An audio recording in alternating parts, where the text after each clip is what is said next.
But the main point is that they have all the capabilities to figure it out.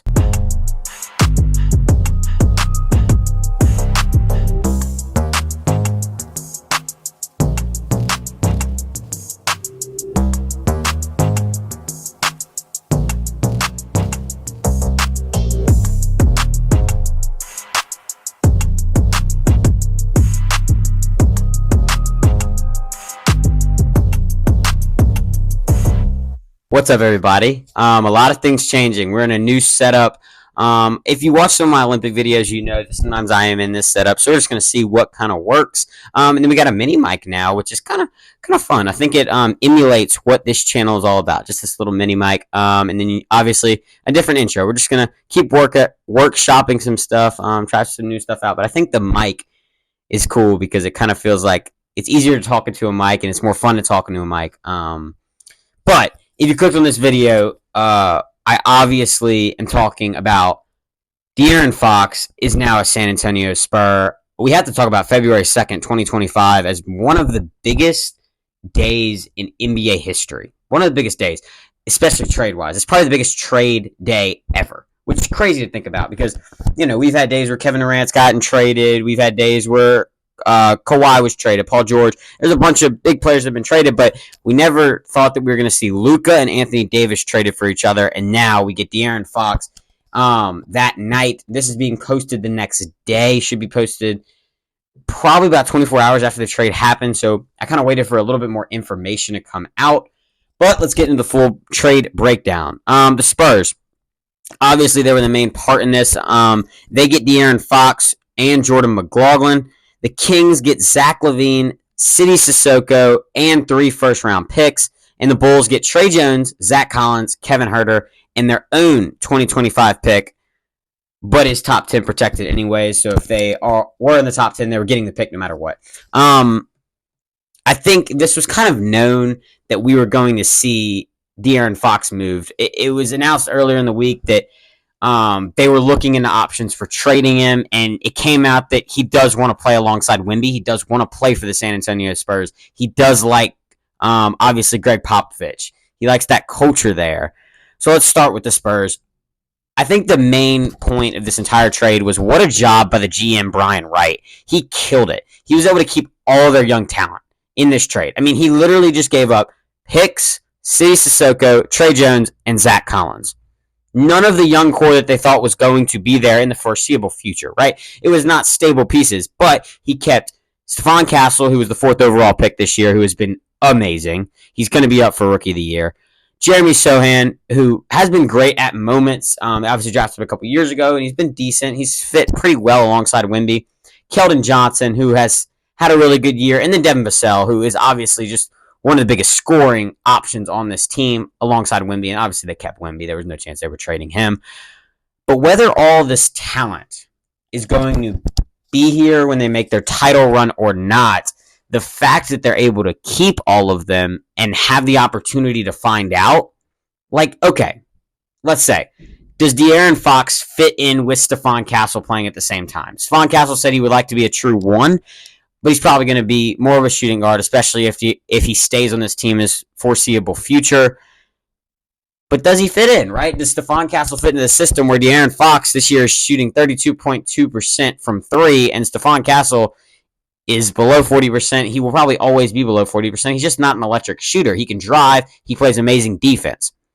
But does he fit in, right? Same thing with Jeremy Sohan. Do we think we see him in the future? But the main point is that they have all the capabilities to figure it out.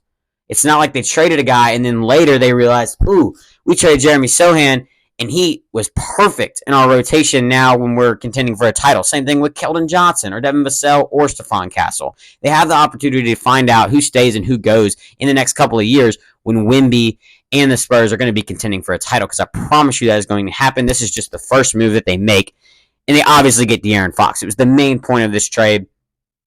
I love De'Aaron Fox. Always have his entire career. I think the fact of him going to Spurs and playing in a system, whether Coach Pop is going to be back in the next couple of months or not, he's still recovering from that mild stroke. The culture in San Antonio is so much different than the culture he was with in Sacramento, right? There's a lot of things that he can learn, but there's a lot of things he can teach as well. I think this does move actually Chris Paul to the bench. I do think that Chris Paul will now be coming off the bench, and Stephon Castle will be in that starting role more. But I'm interested to see just kind of how De'Aaron Fox fits in originally, because I think this makes them a title contender this year? No chance. They just don't have the roster to do it. But next year, the year after that, if they keep making moves, because San Antonio is turning into a destination spot. People want to go play alongside Wemby. This was just the first piece. De'Aaron said, I want to play with Victor Wembanyama. I want to be a Spur.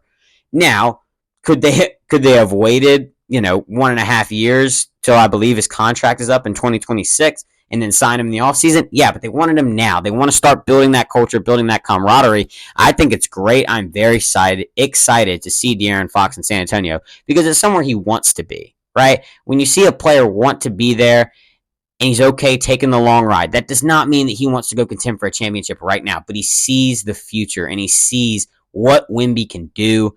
It's really, really cool from De'Aaron Fox because he's not going from like Sacramento to Boston, right? He's not going to contend for a title this year. I don't think so. Maybe the Spurs can make a run, but he sees the future and he's ready for the ride. That's very, very impressive, mature stuff from De'Aaron Fox and very, very smart. Let's talk about the Kings. I don't know. It's just kind of a weird trade. Like, they had to trade De'Aaron Fox. They said they were shipping him. We thought he was going to be traded. If not, he was probably going to end up leaving him in the offseason. Now, it didn't feel like a bad breakup. But we do realize that you didn't need to get Zach Lavine in this trade. Lavine and DeRozan didn't work the first time. You just built the West Coast Bulls. Like, Sabonis is similar to Vucevic. He's a way better player. I know he is a way better player than Vucevic, but he plays a similar game, right? The Eastern European game. He plays that type of game. Lavine and DeRozan were with the Bulls 2 years ago, and now they're teaming up again. It didn't work in Chicago, and maybe there's more pieces around the Kings, and maybe there's more better coaching. Maybe there's a bunch of stuff that will make them better and fit together better, but it didn't work the first time. You didn't need to get Zach Lavine in this trade.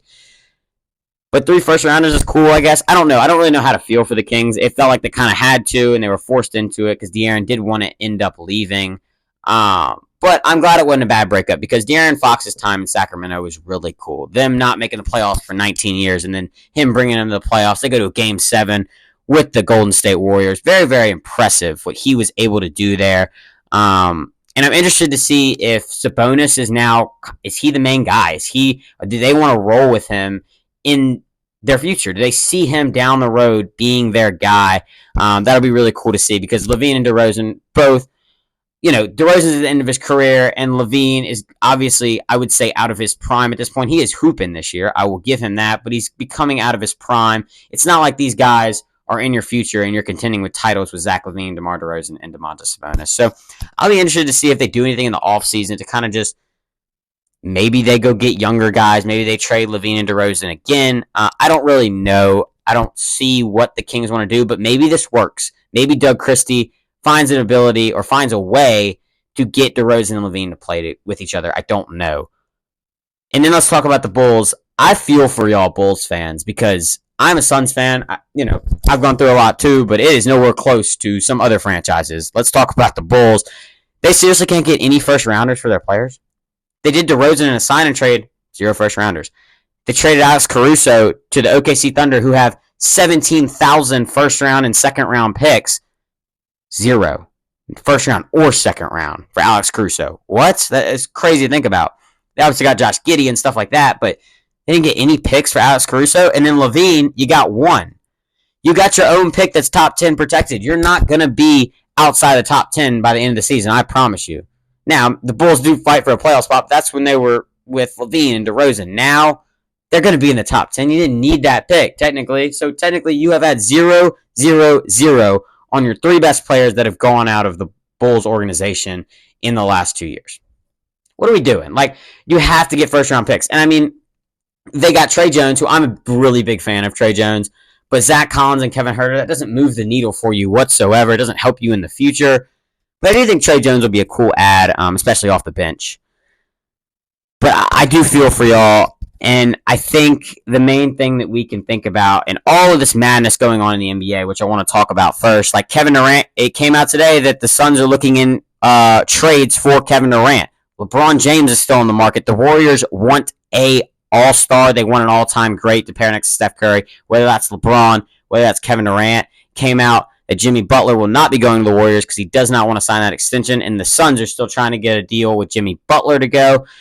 So there's a bunch of things moving around in the association. We had Giannis in an interview today talk about how he likes to see all the Eastern Europeans going into big markets. Is that him requesting a trade? We don't really know. There's a bunch of stuff going on that I'm going to keep y'all updated on because this is trade season. The deadline is on Thursday. There will be a lot of moves between here and now. Let's do our final trade grades. There's not much to talk about. I think my main point for the Spurs, I gave them an A+ because I think it was just such a good move to keep all the young talent and have a chance to figure out what you want to do in your future, what fits next to Wemby and Fox. I gave them an A+ because I think they dominated this trade. The Kings, I gave a C+ because I just didn't know how to feel. It's just mid. Like Lavine and DeRozan are not going to work. Sabonis is going to be good. They might make a 10 seed. Maybe. I don't really know. The Bulls, I gave a D because I'm just, once again, it's sad that they couldn't get any first-round picks for Lavine. He has been really, really good this year. And a lot of Bulls fans are fans of Lavine. They do like Zach Lavine over in Chicago. And I feel bad that Zach goes from the Timberwolves, where he was not contending earlier in his career, to the Bulls, where he's been fighting for a 9 and 10 seed the last 5 years. And now he goes to Sacramento, where he's going to do the exact same thing, just in a harder conference. He's going to be contending for a 9-10 seed in the West. Stinks for Zach. But that's really all I got to say. I just kind of wanted to get a couple thoughts out pretty quickly. Good video. Let me know how you like the new format with the mic and the setup and the intro. I think it's going to be fun. We're kind of just going to tweak some stuff as we go down the road. But I appreciate y'all for watching. And Swipa is a Spur. Appreciate y'all. Peace.